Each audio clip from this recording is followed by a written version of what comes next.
महिला विश्वचषक क्रिकेट स्पर्धेमध्ये हरमनप्रीत कौरच्या वुमेन ब्रिगेडला नवा इतिहास त्यांनी घडवलेला आहे।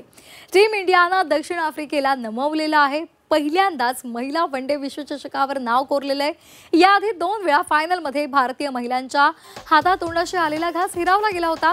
2005 मध्ये महिला विश्वचषकाचा अंतिम सामना झाला। दक्षिण आफ्रिकेमधल्या सेंचुरियन इथे भारत आणि ऑस्ट्रेलिया यांच्यामध्ये हा सामना झाला।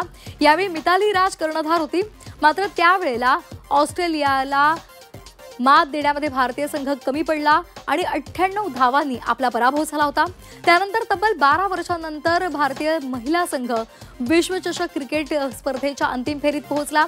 2017 मध्ये भारत विरुद्ध इंग्लंड यांच्यामध्ये फायनलचा थरार रंगला, मात्र शेवटच्या क्षणापर्यंत अटीतटीची लढत झाली। यामध्ये भारतीय संघाला अवघ्या 9 धावांनी पराभवाचा सामना करावा लागला।